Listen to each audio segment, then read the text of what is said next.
Good morning everyone. Presently I will discuss about the external features of the spinal cord. This is spinal cord. Spinal cord, it is the lower cylindrical part of the central nervous system. It is about 45 cm in length. It occupies upper 2/3 of the vertebral canal. It is continuous above with the medulla oblongata of the brainstem. It extends from the upper border of the posterior arch of the atlas, that is C1 vertebrae, to the lower border of the L1 vertebrae, or we can say L1 L2 junction. So in short we can say it extends from C1 vertebrae to L1 vertebrae. Now lower end of the spinal cord, it presents cone shaped extremity. This is known as conus medullaris. This is the lower end of spinal cord. Now spinal cord, it is covered by three protective coverings. From the outside, this one is a dura mater. Within it there is a presence of transparent white arachnoid matter, and within it there is a presence of a pia mater. So these three are the coverings. Now space between the pia mater and arachnoid matter is known as subarachnoid space. Space between dura mater and arachnoid matter is known as subdural space, and space above the dura mater is known as epidural space. Now I will show you what are the modifications of the pia mater. Now here you can see once again this one is a conus medullaris. It is the lower end of the spinal cord. Now from the apex of the conus medullaris, this is a fine thread-like filament. You can see this thread-like filament, it is one of the modification of the pia mater, that is known as phylum terminal. Now second modification of the pia mater, here you can see on either side of the spinal cord, this is a dura mater, I will retract dura mater laterally. So here you can see these are the, if I keep one forceps below it,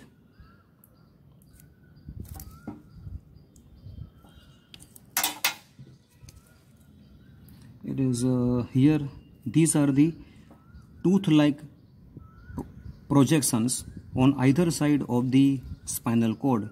These are known as ligamentum denticulatum. These are the ligamentum denticulatum. It extends from the spinal cord, it passes through subarachnoid space, and it pierces arachnoid matter, and they are attached to the inner aspect of the dura mater. It is present between ventral nerve root and dorsal nerve root of the spinal nerve. This is ligamentum denticulatum. This one is a ligamentum denticulatum. Now ligamentum denticulatum, it will anchor, it will fix the spinal cord in central position. This is the second modification. Now this is the anterior aspect of the spinal cord, this one. In the center there is a presence of median fissure. This is known as anterior median fissure. So within this anterior median fissure there is a presence of thickened band of the pia mater, that is known as linea splendens, present anteriorly. Now when we see posterior aspect of the spinal cord, there is a presence of posterior median sulcus. Here there is a presence of posterior median sulcus. Within this posterior median sulcus there is a presence of one of the processes of the pia mater, which is attaching to the inner aspect of the arachnoid mater, is known as subarachnoid septum. So these are the four modifications of the pia mater. Number one, in the lower part, this is phylum terminal. Number two, on either side, that is ligamentum denticulatum, and third one present anteriorly, linea splendens, and fourth one lies posteriorly, subarachnoid septum. So that is about the coverings of the spinal cord. Now I will discuss with you what are the features of the spinal cord externally. This is anterior aspect. Anteriorly, in the midline, there is a presence of anterior median fissure. This is known as anterior median fissure of the spinal cord. This one. Anterior median fissure, it lodges anterior spinal artery.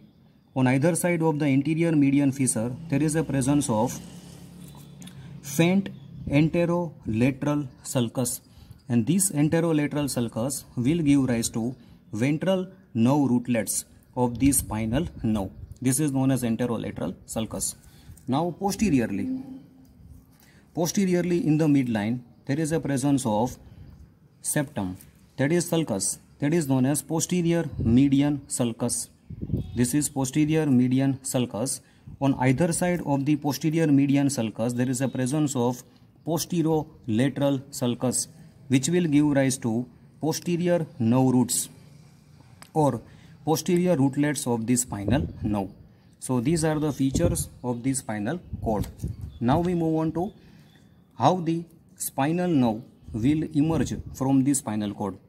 Spinal cord will give rise to 31 pair of the spinal nerve, that are 8 cervical, 12 thoracic, 5 lumbar, 5 sacral and 1 coccygeal. Part of the spinal cord which will give rise to cervical nerves is known as cervical segment. Same way, there will be thoracic segment, there will be lumbar segment, there will be sacral segment and coccygeal segment.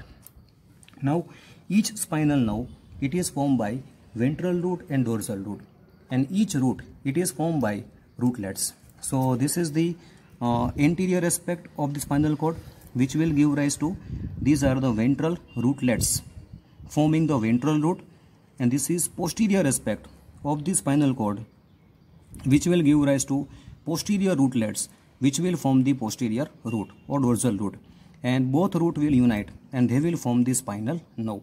So this is the spinal nerve. It is formed by union of ventral root and dorsal root. Now this spinal nerve, it will emerges at the level of corresponding intervertebral foramina, and these foramina are present below the level of corresponding vertebrae. That is about the spinal nerves. Now on an average the spinal cord is having a 1.25 centimeter in diameter, but the part of the spinal cord which will give rise to spinal nerves which will contribute to the brachial plexus and lumbosacral plexus, it is somewhat enlarged. That enlargement is known as cervical enlargement in the upper part and lumbosacral enlargement in the lower part. Cervical enlargement, it lies at the level of C5 to T2 spinal segment, contributing to the formation of the brachial plexus which will supply the upper limb. Lumbar enlargement, it lies at the level of L2 to S3 spinal segment. It will contribute to the formation of the lumbosacral plexus which will supply the lower limb. So that is about the cervical and lumbar enlargement. Now lastly, here you can see in the lower end of the spinal cord, on either side of the conus medullaris as well as of the filum terminal, there is a presence of a bunch of the nerves. This bunch of the nerves, it resembles horse tail like arrangement, and this is known as coda equina. Equina means horse and coda means caudal. Caudal means tail. So this is known as coda equina. Now how this coda equina will form? Now spinal cord ends at the level of L1 vertebrae, and length is about 45 centimeter, but vertebral column is having a length of 65 centimeter. So lower lumbar, sacral and coccygeal nerve which arises from the lower end of the spinal cord, they will travel downwards and they will travel obliquely to reach the corresponding intervertebral foramina level for exist. So it will give rise to horse tail like arrangement in the lower part of the spinal cord, that is known as coda equina. It is formed by L2 to coccyx1 spinal nerve. That is because the reason of this coda equina formation is in the early embryonic life, the spinal cord and vertebral column, they have a same length, but after the 3rd month of intrauterine life, the vertebral column will enlarge in size. It will grow slightly longer as compared to spinal cord, so that the lower spinal nerve, they will have to travel a long distance for the exist. So it will give rise to the this type of the arrangement, that is known as coda equina.